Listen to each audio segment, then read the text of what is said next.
Welcome to the final day of the Food and Wine Classic in Aspen. It's been such a fun weekend, and we can't thank you all enough for being here. My name is Justin Chappell. I'm a deputy editor in Food and Wine's Test Kitchen, and I'm so thrilled to introduce your speaker today because he's a buddy of mine. Richard Blais is here. And you might know Richard obviously from Top Chef and Top Chef All-Stars and many other television shows. I feel like every time I turn on Food Network or something like that, his face is there. And in addition to that, but you know what's amazing is he does so much more than television. He's written 2 books. His first book, Try This at Home, was nominated for a prestigious James Beard Award, which is a really big deal. He has another book out, So Good, which is available in the Grand Tasting Tent for purchase. And I think Richard said he's going to be signing all the copies in there today. So if you go over there and you buy it, you'll have a signed copy. It's your last chance. But Richard also has a brand new podcast. I think you had a card on your seat, which I was fortunate enough to record with him yesterday. And during it, we were talking about, live demos versus televised demos, and he told me a funny story about, because we both do the Today Show sometimes, and he told me this really funny story about how he spilled liquid nitrogen on Kathy Lee's foot. And he said, I was like, oh my gosh, and he says, she was wearing open-toed shoes. So it was a little bit of a deal, and so because of that, everybody, we have garbage bags for you. Front row, because Richard is working with some dangerous stuff today, and it's going to be really exciting. And Andrew Zimmer's next door, and we're going to be so much louder than his audience was. So let's give a very loud round of applause for Richard Blais. Woo!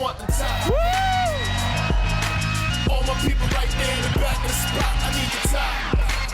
Yes. Wow. If you know me, you don't know me to stop. I need the top. Unbelievable. You guys doing good? Awesome. So that was a great warm welcome, and I really appreciate it. But I every year have to work hard to try and get invited back next year. So I'd like to be able to send the people, the powers at be, sort of a little Instagram story of how amazing my audience was and how loud and energetic you guys are. I'd also like to intimidate my friend Andrew Zimmern next door. Who's lost his voice, so I know he can't really get back at us. So on the count of 3, do you guys have enough energy left on this morning? Okay. So on the count of 3, I'm going to make some of your dreams come true. You're going to be on my Instagram story page. Oh my God, see what's happening? Okay, so this is good. We got a good gauge.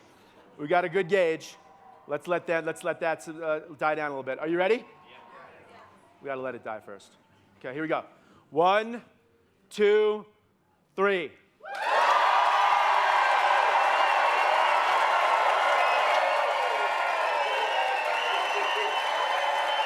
Yes! Double pan! Double pan! Yes! Thank you so much. They tell you as an entertainer never to prompt for applause. I like to get my skill set out of the way right off the bat. I prompt for applause. I break all of the rules.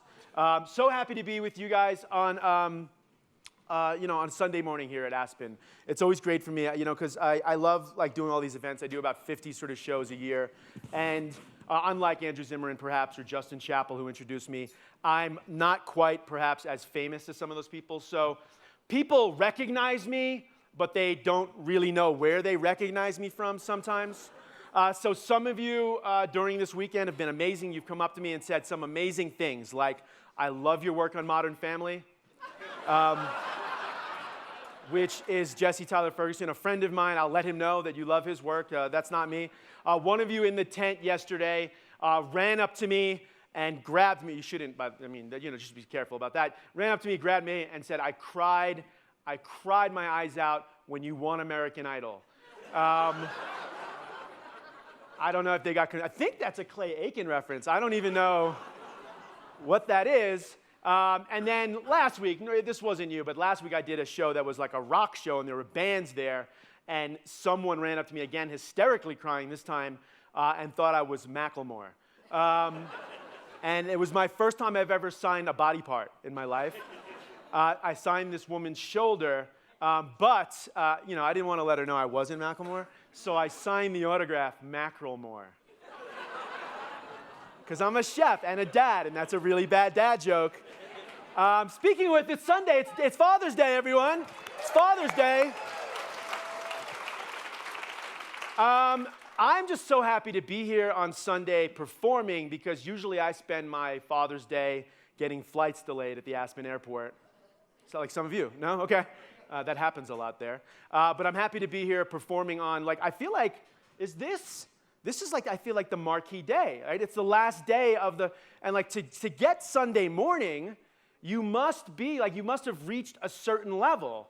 So it either means I've actually made it, everyone. I've made it, I'm here in front of you, or it possibly could mean that I'm one of only 2 chefs who are sober on Sunday morning, which could be a thing. But happy to be here. What was it? When I really feel like we made it, though, was when you get to do the picture, that you see in the centerfold of the magazine every year on top of Aspen Mountain. It's a really big deal for a younger chef like myself to get up there and stand next to a Daniel Boulou or Jacques Pepin in years past. And when you get up there, you really do. You've actually made it literally to the top of the mountain. And I remember my first year that I got up to the top of the mountain, and I'm there in the picture, and I've strategically positioned myself near Gail Simmons and Nilu and all the important people so that I'll be in the shot, right? Which is really smart. And Giada was here that year. And Giada was right in front of me, and she's pretty famous, right? We love Giada. And she turns to me, and it's when I really knew who I was in the world, in the cooking world. She turned to me and she said, "Who are you?" I made it to the top of the mountain, only to be big timed by Giada De Laurentiis. But now, yesterday I went up there, 20% of the audience up there knew who I was. So that's really good. I'm making it, guys. All right, so we're going to actually do some cooking, if you guys don't mind. I think it's perfect for Father's Day because I'm going to get into the type of food that I cook when I'm at home entertaining, right? And the more that I cook, and actually the busier I am and I'm traveling, I'm doing these shows, I'm cookbook tours, all of these things, opening up restaurants, the more I've enjoyed cooking at home. So I'm going to run through way too many recipes per the culinary team's instructions on how I usually would entertain at home. So we're going to take it all from hors d'oeuvres. I said that really weird. That was a weird accent. Hors d'oeuvres. All the way to dessert, if we get the time. If at any point during the presentation you have a question, comment, or concern, just yell it out. Whatever. It's Sunday. We're all feeling good. Yell it out. So we're going to start with some hors d'oeuvres. I'm having trouble saying that word, obviously. And what we're going to do here is do one of my favorite techniques, and that is vacuum packing. You guys have these vacuum packing machines at home. So it's a really, really simple recipe, and when you're entertaining, I feel like you want to have a number of things on the table when your guests arrive, right? Because the whole goal of this sort of class is that you don't do a lot of work so that you can enjoy your own party, right? That's the theme. Hopefully that happens. And what we do is we're taking some olives. There's another applause back there, which, by the way, I was thinking also yesterday, as I was walking around Aspen Mountain and thinking about how great our lives are. You hear those horns? This is perfect for this moment. And I was like, this is kind of great. Look at this beautiful place. We're all just blessed, and it's amazing being here. I had all these great thoughts of all these chefs that have been inspiring me. And then it hit me, the thing that I've been thinking about the most on this weekend are, who are the Potash twins? who in the hell are the Potash twins? They're playing trombone and trumpet next door, just so you know. They're these twin little Jewish kids that, just to be clear, they're my friends now. But where did they come from? There's an Instagram, they flew private. What is going on? I did a show the other day, a demo, the Patron party, and they just handed me 2 little baby mini bulldog puppies and were like, take a picture with us. Who are the Potash twins? I don't know. Okay, so we get back to this. These are the hors d'oeuvres. These are olives, right? So these are beautiful green Picholine olives that we've infused with a little bit of orange juice, right? So you might go to a nice little bistro restaurant, and they'll charge you $5 or $6 for a little bowl of olives, which is always a great thing to put on the menu because it's not a lot of work. You put some olives in a bowl and you send it out. When we're serving olives like this in the restaurant or at home, I like to infuse a little bit more flavor into the olives. So we put some orange juice, some zest, maybe even a little bit of lavender in the bag, but you can put whatever spices you want, and you simply just seal it, right? You just seal it, and it infuses the olive with all of those flavors. So these are orange flavored olives that now have this sort of salty, sweet little flavor. Now, I like putting them in bags also for a couple of reasons. One, the vacuum increases the flavor that's in the bag. So it really infuses the orange flavor into the olives. I also like this if I'm doing a party. This is kind of fun to lay out because you put some scissors next to it. It's a weird moment of conversation. How do I eat these olives? You have to open it. It's a DIY hors d'oeuvre set. You have to open up the bag. But the real reason that I've put these olives in these bags today is that I needed to be able to throw something into the audience that wouldn't get you too messy, all right? So I really just, before I start chucking these bags of olives into the audience, who's down with this? Okay, so everyone's down. So here we go, everyone. Bags of olives coming into the audience. I'm trying to get some range on it. I don't have a great arm. If you get 2 bags, throw them behind you, okay? Just throw them behind you. These are olives coming into the audience. We got 4 more. That one didn't even make it. Oh, that one, sorry. Sorry, that one was dangerous. By the way, these are like knuckleballs. This is a fun game over here. Oh, good catch. All right, there we go, guys. You've now given me permission to throw anything I want into the audience. That's why you have the garbage bags in the front row, which I know are worrying some people. I'll let you know when you should don the garbage bag. So I like to do something like that. And again, you could lay out some olives, but I like sort of some almonds and things that people can just pick up and snack. Give them something to do, especially if they're socially awkward like myself when they show up to your party. The next thing I like to do is set up, and you've seen this probably around at some of these amazing parties this weekend, is set up something that's already made ahead before they get there, sort of another interactive station where they can just pick food up and you don't have to worry about plating something. So I'm going to demonstrate a version of a shellfish tower, if you will, right? Which I think Chris Cosentino did a shellfish tower demo as well. Yeah, none of you showed up to that. That's good. Says you haven't seen it before. But I'm going to do one that doesn't require the typical bucket of ice, right? Because the problem with these seafood platters and towers is that you lay them out in ice. It's a warm summer, spring day. The ice melts. All the seafood falls into the ice. And no one wants to go bobbing for prawns, right? Based off of your reaction, I think that's the demo next year. I think bobbing for prawns with Richard Blais, if they invite me back, is going to be the demo. So to sort of combat the idea that our ice is going to melt, we're not going to use ice. We're going to use a form of ice that's a little bit less melty, to be honest. We're going to use dry ice. So in front of me, if you can see, are these, oh, yes, thank you for getting, ooh, thank you for that. By the way, that reminds me, if you just hear an ingredient that you really love, just go ooh or ah, or like if you like it, go for it, right? If Emerald came out here and said pork fat or garlic, you know what I mean? You guys would go crazy. So thank you, by the way. You can tell it's also coming from the first couple rows. It's my strong fan base. Like they yelled for dry ice. Ooh, delicious. Right? It's the problem with molecular gastronomy is that it doesn't sound really delicious, right? You're never thinking about where to go out to eat. And you're like, do you want some Italian? What about some Chinese? I don't know. You want to go get some French food? How about some molecules, right? It just doesn't sound really good. All right, so we're going to cook on dry ice. Dry ice is really, really cold. It's carbon dioxide, right? You can use it to do a lot of other recipes, but today we're actually going to use it for the fact that it's really, really cold. And we're going to store our shellfish platter on this ice. So you might say, wow, that's so cold. Isn't it going to be too cold? It's going to freeze the shellfish. But what we're going to do is just take seaweed and some natural sort of elements, and this is very Martha Stewart of me, by the way, to sort of dress up. Uh-oh, it's like a clown car. The seaweed never ends. Okay, there we go. We're going to lay out some seaweed on this dry ice. And you can actually cook on dry ice, which is really interesting. Dry ice is as cold as a griddle is hot. So there are a lot of recipes I'll do in the restaurant where we're actually cooking ice cream on dry ice to make a disc, and then we put some caviar on it, and that's sort of an hors d'oeuvre. But this is an easier recipe of dry ice. Oh, that's gross. Okay, here we go. All right, so this is one of the things I also love to do when I come do the classic is ask the culinary team to find really crazy, obscure, wild ingredients. And one of them was, I was like, I want the landscape to look like the mountains of Aspen, right? So they found me some of this amazing sort of lichen, right? So this deer moss, right? So I don't know if I need to use it, but I feel like someone actually went out of their way, right? Jasmine, was that you? To harvest lichen from me on Aspen Mountain. So I'm going to put some on here. And I like that idea of sort of making the landscape look like wherever you're at or whatever the theme of the party is. So we're going to lay out some of these lichen.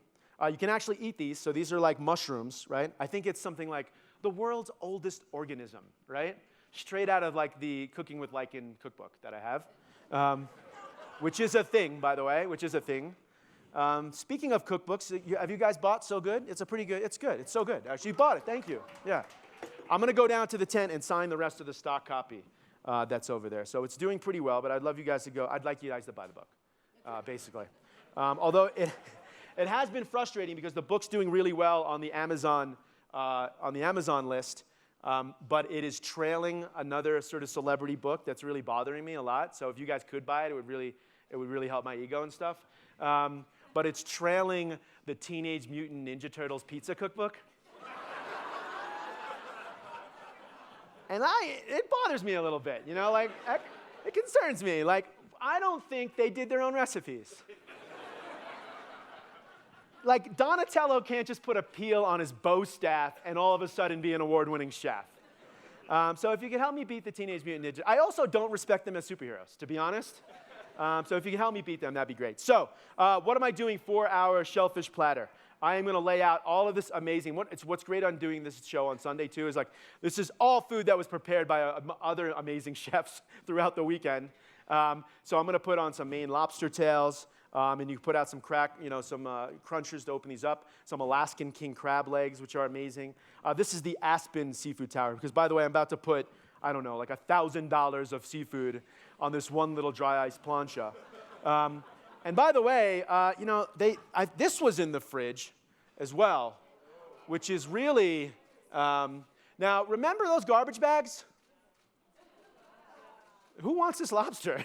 Because I can't put it. Did you get the beef tongue 2 years ago?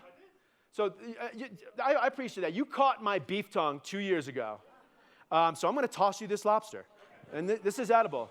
So there you go. Garbage bags. You're well-dressed. The well-dressed people next to you, be careful, okay? Because one, I have no accuracy. This could end up in the third row, okay? People are putting their garbage bags on, just so everyone can see. This is an amazing moment. Now, you've signed a verbal liability waiver. I'm tossing this lobster to you. It's got like pinchers and stuff, and like it's dead. So it's not gonna bite you. But I'm gonna toss this to you. Okay, here we go. It's underhand. You got good hands. I know you do. You caught that beef tongue 2 years ago, and you were in the left bleachers that year. Okay, here we go. Yes! What a catch!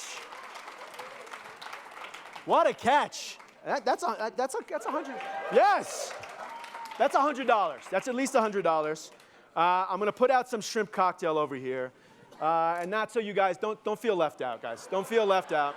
Okay, here we go. Shrimp cocktail. Oh, I knew you didn't want it, so I shorthanded you intentionally. There we go. All right, there we go. Okay, start coming in. Okay. All right. Next year, you'll show up early, guys, okay? Next year, you show up early. Okay, so I'm putting on all this beautiful seafood. We have some of these prawns, but you're probably, for those of you, did any of you come with a notebook? Yeah, I love you people, right? Like that's like hardcore, because I sneak into other sets and I'm like, wow, people actually, some of them want to learn things, right?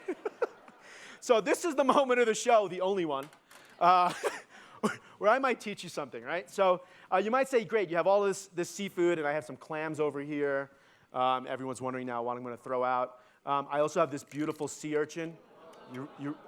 I'm not going to do it.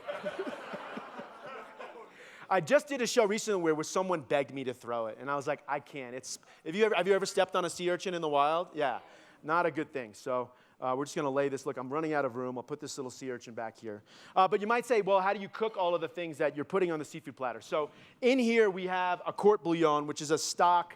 And you can just start with water and throw in aromatics, so like bay leaf from your garden, because I know you all have a bay leaf bush in your garden, right? This is aspen. Some oranges, some fennel, some mirepoix, which is onions, carrots, and celery. But I like to add bigger flavors to my court bouillon. So that's simmering right here, and I want to add some of my favorite flavors. So lemongrass, right? You guys love lemongrass? Here's the thing about lemongrass. It's a pain in the ass to deal with, right? Like, it's a great flavor, but a pain in the ass to deal with. So I'm just going to break some of these stalks up, or let's see. I'll cut some of these stalks. Oh, there we go. I'm stronger than I thought. Yeah. Break some of these stalks up. The problem with lemongrass is what? Does anyone know? It's woody. It's woody. It's linginous, right? It's kind of hard to eat through. So I'm going to take care of that problem. I'm going to put some lemongrass in our blender over here. By the way, guys, KitchenAid blender. Is KitchenAid amazing or what? Yes. This one, like, I haven't even seen this one. It's like the next level. I don't know what number or what model it is. But also, KitchenAid knows that when I come to town, I'm sort of the last line of like product development. Like if I don't break it, it's great. So we'll see what happens here. I'm going to throw in some lemongrass, and these are some lime leaves, right? These are some lime leaves. I don't have an arm to get that out there. But here's the thing. For those of you who find those later after the show, here's a tip. Here's a hiking tip for the Aspen Mountains and Woods. If you put a little lime leaf in the bottom of your boot, you'll be left with a refreshing scent all day long. Yeah. Thank you. Thank you.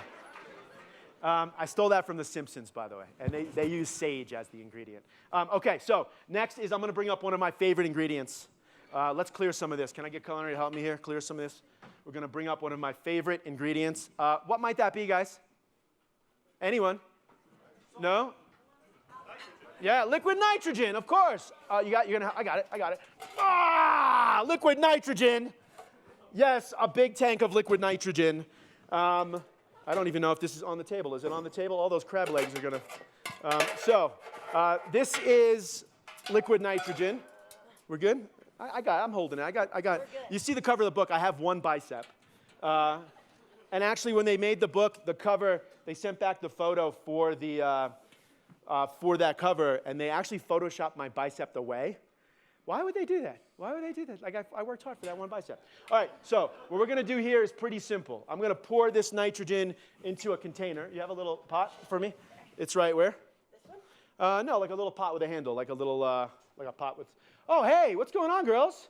My kids just showed up, everyone. It's amazing. You girls want to come in the front stage and say hi real quick? Just walk in front of the table. Yeah, usually at home, it's never walk in front of Dad with liquid nitrogen. Riley and Embry Blais, everyone. Nice. All right. Yeah, there you go. Perfect. We'll do that. Okay. Thanks, girls. Thank you so much. They're both little actors, so they'd stay up here for the whole set. All right, so here we go. Liquid nitrogen coming into this container. This is a big, heavy tank of it, by the way. Let's see. We can do some of this. Why not? This was where the front row. Be careful. Yeah? Okay. All right. That'll be a bill later. Okay, so here we go. So what I've done is I have poured out liquid nitrogen into this container. It's very, very, very cold. A couple of things about liquid nitrogen when you're using it at home. And I'll tell you how to do that later in the show. Never stick your hand in liquid nitrogen. Never use it as part of your hair product, okay? Which, by the way, if you're looking for that recipe for the people with notebooks, my hair product, equal parts duck fat and liquid nitrogen. Okay, so here's what we're going to do. We're going to turn on this blender. Let's see. And then we're going to pour some nitro in here.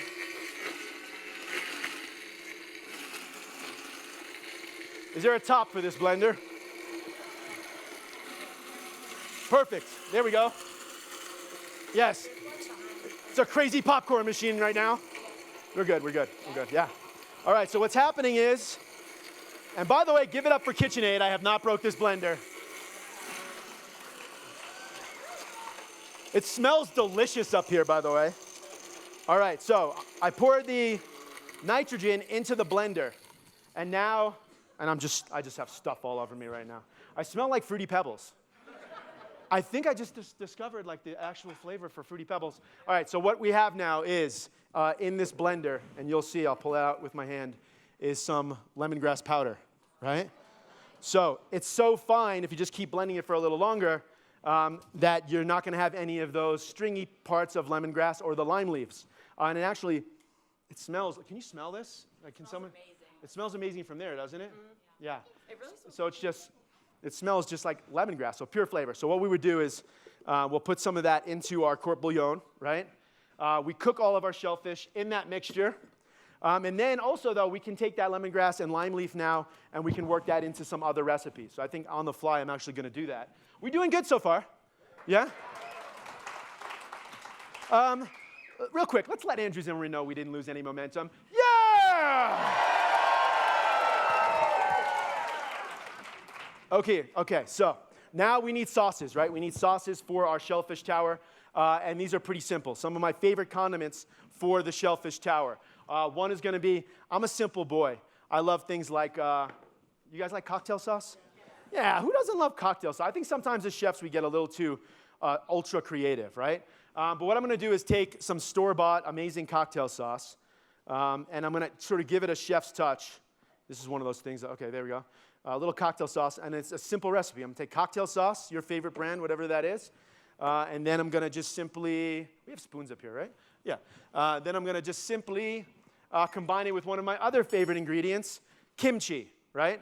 So kimchi, right? So now all of a sudden, like, you're a super creative chef because you've combined kimchi and cocktail sauce, and now you're serving, of course, kimchi cocktail sauce. Very creative. All of a sudden now all your guests at your party are like, ooh, that's a nice touch. That's very Richard Blais of you, I think, actually.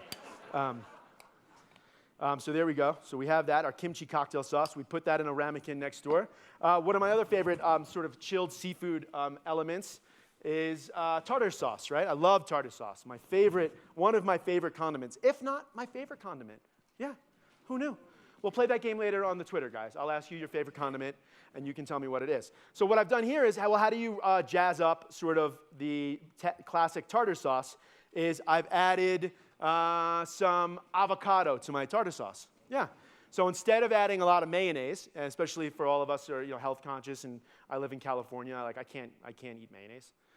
It's like a law. No, I'm just kidding. I love mayonnaise. What we've done is just replace the fat from mayonnaise with avocado, and we've made an avocado tartar sauce. And I wouldn't be opposed, we don't have any out in front of us, but I would not have a problem if you also did ranch dressing. I like ranch dressing. It's okay. Chefs can like these things. But sometimes with ranch dressing, I like to put sriracha in it, okay? And when I put sriracha in ranch dressing, I create a sauce called sriracha.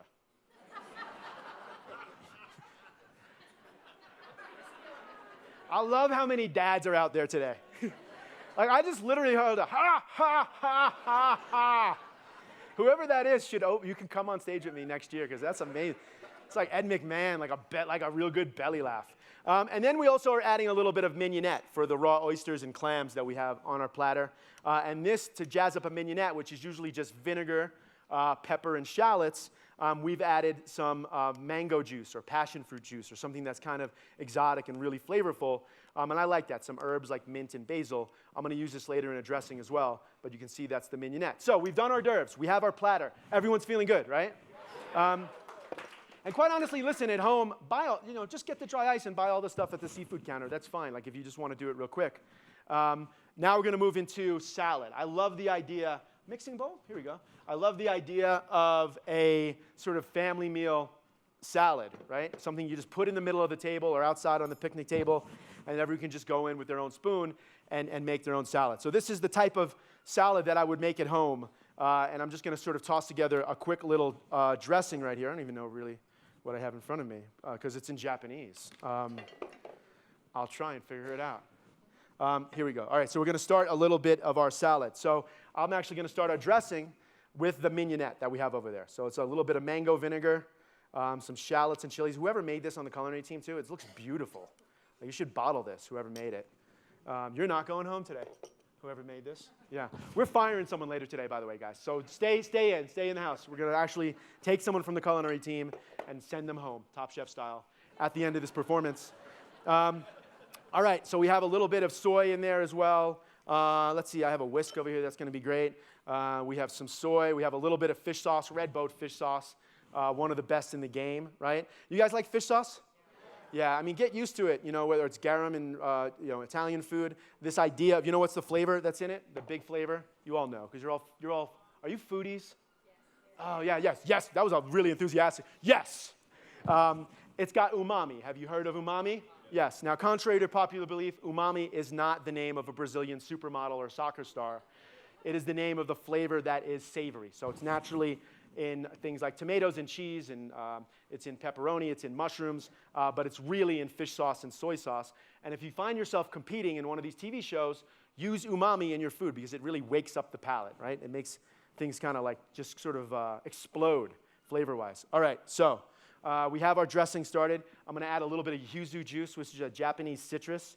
It's one of my favorite flavors. If you've had really great sushi, like at the place down the street, what is that called? Is it Matsuhisha? Yeah, that place, yeah. I'm sure they use some yuzu there. A little bit of oil and vinegar as well. There's some sesame oil right here. And this is how I cook at home. Like right now, this is actually live. There's no real recipe. I'm just making a quick dressing from things that are up here in front of me.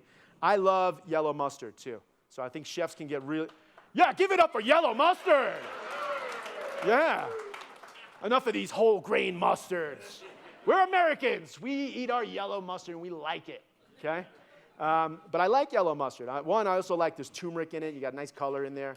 But it's great for dressing. So just a little bit of mustard. Not enough that it tastes like a mustard dressing, but just enough to give it a little flavor. I'm going to whisk that up right there. Okay. And now I'm going to add, and I have my dressings. And this is how I do it at home. I'll make the dressing just in the bowl. Don't make a lot. We don't want to overdress it. You could certainly use one that's in the fridge, but like if I'm just in a pinch and people are coming over and we didn't really plan for the day, I just do it like this. And then we're going to toss in a bunch of ingredients that literally would just be hanging around my house. Like don't overthink this sort of salad. Like I think a lot of people get stuck thinking that salads have to have greens, right? But it's really just about all the leftovers in your fridge to me. And that's how I make a really amazing salad. So these are just some tomatoes. They were for, let's say, a mozzarella salad the day before. Here are some avocados, because again, that's California law. That just has to be in my fridge. Yeah, give it up for California. There we go. Yeah. You're all welcome to join. You're all welcome to come over there too. Okay, here we go. We have some mangoes we're going to put in there. So lots of fresh, summery flavors.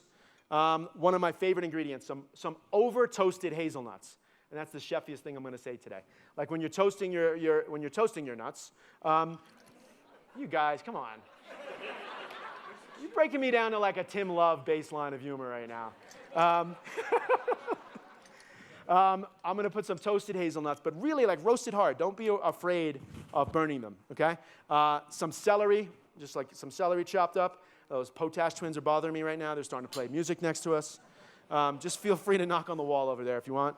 And we're really just going to toss this up, right? We're just going to toss this together. But I'm going to put some spices in here as well. And this reminds me of one of my favorite TV shows ever. Have you guys ever seen this little show called Triple D? Guy Fieri, my friend, Guy Fieri, you have seen it? Has anyone not honestly seen Triple D? Okay, cool, perfect. So a few people you've never seen Triple D. I'm going to take a moment to sort of reenact every episode ever of Triple D, okay? So you will never have to watch the show, okay?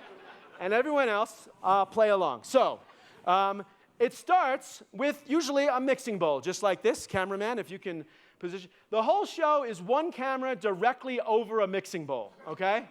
Thank you so much, sir. You've been great. Thank you. Okay, so I will play both parts of Guy Fieri and the local chef that Guy Fieri is visiting, if you don't mind, okay? Are we ready to play along? Okay.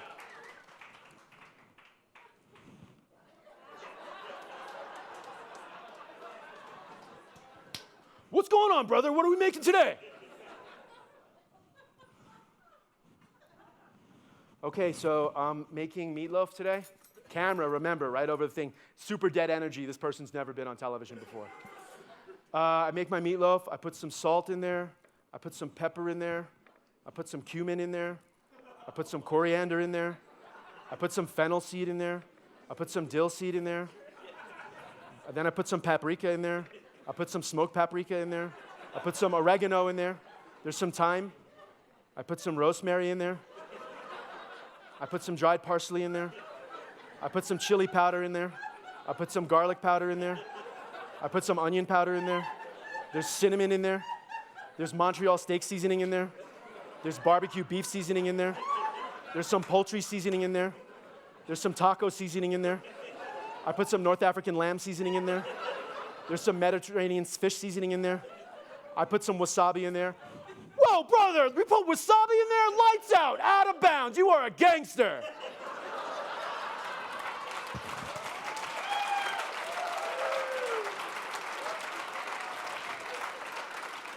Thank you for the extended edition ingredient-wise. That's every episode of Triple D. The lesson there is if Guy Fieri comes to your kitchen, it's wasabi that sets him off. Wasabi will be the only thing that gets him to call you a true gangster in the kitchen. All right, so we have all of our ingredients in our mixing bowl, and then we're going to add a little bit of greens. And this is kind of how I like salad, just enough to sort of give it some other textures. This is just some arugula that I harvested from behind the St. Regis. They're okay with it. It's a lot. It's expensive to stay here. It's part of my package, I feel like. And then real simple, we just toss this up. And like, this is great. Like, I mean, because, if there's some left over tomorrow, I mean, it's going to taste even better. You put a big bowl of this, right? It smells delicious. Put it right out on the table. Don't be pretentious about it. It's all about the flavor. That goes out. Okay, so now, are we doing good? We're having fun. Okay. We're going to move on to our main course. So we're going to do a version of tacos al pastor. Yeah, tacos. Kind of. It's sort of tacos pastor meets good shawarma, right? Which are two of my favorite things. And usually when they send us these recipes for what do you want to make, it's just like whatever we feel like eating that day. There's not a lot that goes into it. It's like, I feel like eating shawarma today. I think I'll do that in Aspen, right? So here's how we've made it. We've started by cooking some lamb leg sous vide. It could be whatever meat you want. Pork shoulder, for example. We ran out of meat, so this is halibut. Okay, so. Just play along with me. This is lamb that hasn't been cooked yet, right? So kids' ears. Okay, so a weird note to my wife in the middle of the segment for my kids' ears. So here we go. So you might say, I'm cooking sous vide, and you can see in the machine, but I can read it to you. I'm cooking in Celsius. It's 60 degrees Celsius for my lamb. And I'm going to cook that for like 8 hours, okay? Now, you might say, Richard Blais, why do you cook in Celsius? And it's because I'm an asshole. I had my wife cover my kids' ears. It's as dirty as the show gets. You made it dirty with the roasted hazelnut thing, the roasted nut thing. That's you. Okay. All right. So we cook it at 60 degrees Celsius, and some of you might be like, well, that's a lot of trouble. Why would I want to do that, especially if I'm entertaining at home? Sous vide is actually so amazing for home cooks, right? One, for us as restaurant cooks, we like to cook sous vide because it enables us to be precise. We can cook a steak to an exact temperature in Fahrenheit, Celsius, whatever you want. In a case like this lamb leg, which you can see over here spinning on the rotisserie, this enables us to cook this lamb leg braised and have all those flavors in this bag like this halibut has. And you don't have to worry about it. It's not like you don't have to check the oven. You just put this in. This could be 8 hours or whatever, but most recipes are not 8 hours. And you just kind of forget about it. Go shopping, take a shower, have a glass of wine. Like, it actually makes your job easier. The work is on the front end, not while your guests are there and while you're scrambling around. So I love sous vide for entertaining. We actually use a lot of sous vide for Thanksgiving dinner. It's amazing for vegetables. I will say, I have to admit, I did at one point in my career do a sous vide infomercial. If you find that at like 4:30 in the morning, I apologize. Okay? But here it is, sous vide. We take our lamb, and you might say, well, that's not really delicious because it's basically like, not boiled, but simmered in a plastic bag. Because a lot of chefs would do that on my menu when I was younger, like 2 years ago. I would put on my menu, lamb simmered in a plastic bag at 60 degrees Celsius for 10 hours. How pretentious is that? You don't care. You only care if it's delicious. Of course, if you ask about the technique, we'll tell you. So to make it delicious, and if you can see the rotisserie over here, this is like a little mini rotisserie that we found. I've taken the lamb leg. It's hot. Be careful. Yeah, here we go. Yeah, just be careful. This is Erin, by the way, everyone. Erin. Okay. So I've taken the rotisserie, and I just take my lamb leg out of there. I let it chill overnight, the day before the party, or even the morning of. Then I put it on the skewer. I throw it on the rotisserie, and now it's getting that charred flavor, or what we call, as science food dorks, the Maillard reaction, which is the browning of proteins. It's why your toast tastes better than just bread. It's why grilled meat tastes better usually than raw meat. And we throw it on the rotisserie here. It's got those shawarma spices. Wow, that looks pretty good, doesn't it? So this is going to be part of our tacos, al pastor. I have some pineapples over here. I have some onions as well. Did I say it here? Was that a delicious, ooh, guys, yes, you're ready.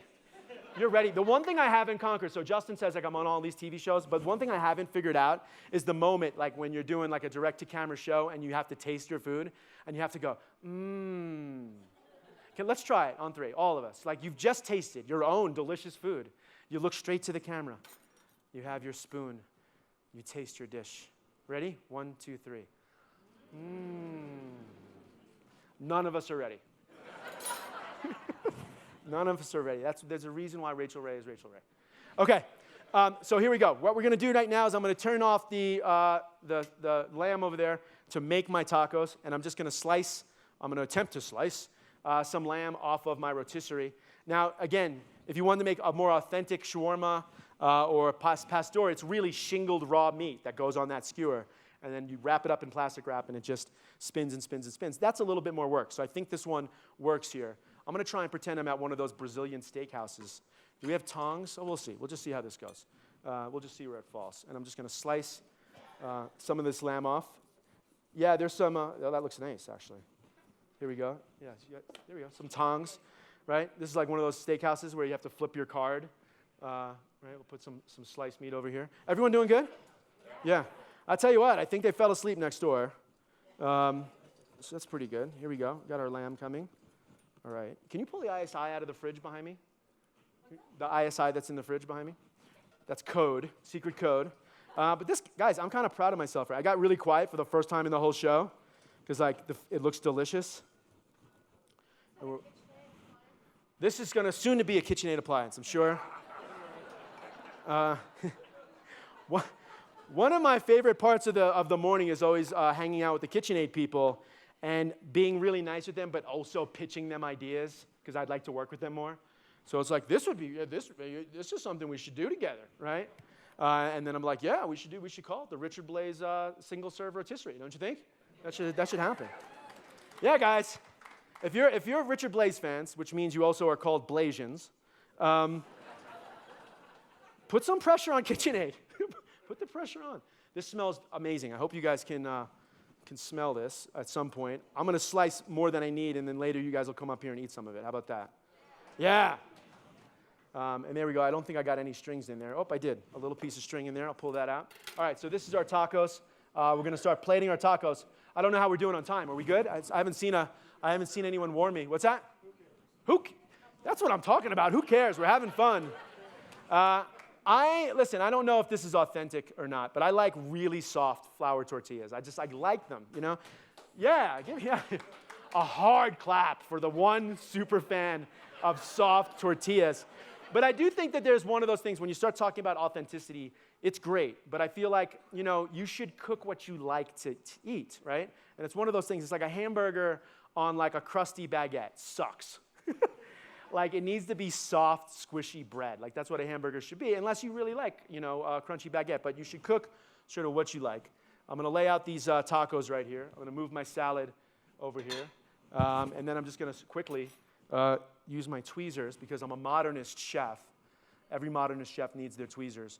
And I'm going to throw down some of our lamb that's been cooked sous vide for 10 hours and then spun on the rotisserie for another hour, or as you guys are waiting outside. And then there we go, a little bit of lamb in our taco. And then I'm going to dress it with a little, I'm really going to town on this little salsa here. This is the onions and mangoes and some jalapenos. I don't know if there's jalapenos in there, I'm lying to you, but it would be delicious. A little beautiful salad. You know, I think one of my favorite ingredients is raw onion. Gotta have, like, raw onion is just amazing, right? So raw white onion, which is not as pungent as like a yellow onion. So we'll throw some of those out on there. A little bit of the pineapple, because that's, you know, sometimes you throw the pineapple on the spit as well. If you have a bigger rotisserie, like the KitchenAid one will have room for it. A little bit of pineapples on there. And then, we have this, since it's a mashup, like I said, so it's a little Mideastern, a little Mexican, we're going to put some tzatziki on here as well. Just a little, yeah, give it up for yogurt and garlic coming together. Amazing. Okay. There you go, Donatello. Take that, Donatello. Back to the sewer, Donatello. My girls are so upset. They really like the Ninja Turtles. Okay, so there we go. We have our yogurt. We have, we'll put a little pepper on there because I'm still a chef. I want it to be delicious. And we had some chopped herbs, yeah. So we have, again, a little mashup here. We'll put some cilantro on there, and that'll softly represent sort of like our Mexican side of this fusion. We'll put some mint on there. That'll be a little bit of our sort of Middle Eastern, Mediterranean sort of flavor. And then, you know, you have your guests, you have this spinning, and really at the party, that's your only work, you know? Like, think of it like that. Everything's set up, and the only thing you're doing is slicing meat for your friends. That's amazing, right? I think that works. So you lay these out, or they can come do it themselves. Like, I don't like onions. Okay, well, you know, make it your way. Okay, so we have now an entree. I didn't think we were going to get to it, but we have 10 minutes? Yeah? 5 minutes? Couple more minutes. We have a couple more minutes. That's like, no, you have no time. All right, so real quick, you need dessert. You need dessert at a party. Where are those ice cream cones? Here we go. I've put in here horchata ice cream base, right? Here's a nice little trick. If you can't make horchata ice cream base yourself, go buy some vanilla ice cream, put some cinnamon in it, and let it melt on your kitchen counter, okay? Then put it in one of these machines. This is a little whipper. If you go to the coffee shop, you get your milkshakes with these, right? We've put horchata ice cream in here. We've charged it up with 2 nitrous containers. You see these at all the stores. And then, again, this can sort of be at your party, a DIY soft-serve ice cream station. They're freaking out. Yeah, go eat it in front of the table, though. There we go. Okay, yeah. Hold on. There we go, yeah. It's a little softer than usual, right? Yeah? Embry, do you like? It's good? Nice. Is it so good, Embry? Yeah. Yes. And if you're a parent, of course my other kid needs one too.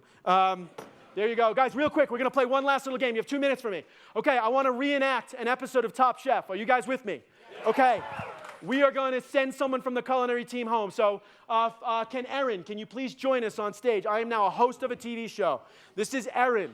She's been producing all day, all weekend. She's amazing. Yes, thank you. Derek, come to the stage. Actually, guys, this is somber. This is Top Chef. They're going home. No applause. Derek, all right, and Jasmine, please come to the stage, okay? Unfortunately, everyone, they've had an amazing weekend. They have dealt with all of us as chefs, but they've made a couple mistakes along the way, and one of them will be heading home, unfortunately, okay? And you're going to get a chance to witness this live, okay? Jasmine, you've had a great weekend. You've performed for so many chefs. You've done all of their heavy lifting. You, unfortunately, did not source extra large Rocky Mountain oysters for Chris Cosentino. That could possibly send you home.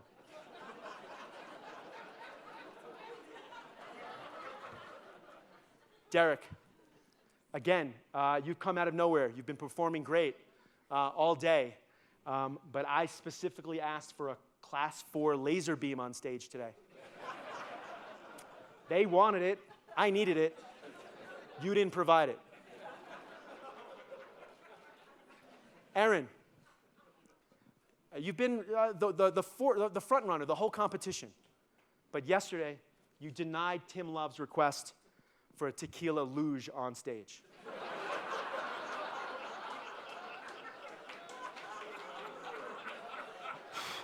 Unfortunately, one of our chefs will be going home.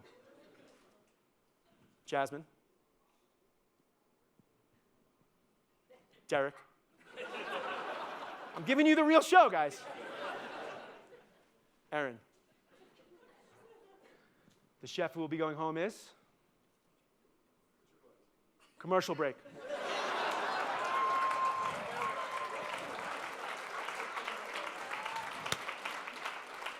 They're speeding me up. That was a quick commercial. I could do the commercial, but that'll be for next year. One of you will be going home. That chef who's going home is? There's a twist. Chefs, you're all safe. Please leave the kitchen. But wait. No, you're safe. You're safe, Erin. You're safe. But there's a twist. Our chefs are safe, but one of our guests will be going home. You've been an amazing audience all weekend. You're great diners in our restaurants, but some of you are real assholes. If I call you out, please stand. You're trouble for us as chefs. Will the person on the paleo diet, the person who's gluten-free, and the vegan, please stand. I'm just kidding, guys. You don't have to go home. Thank you so much for hanging out with us. Enjoy.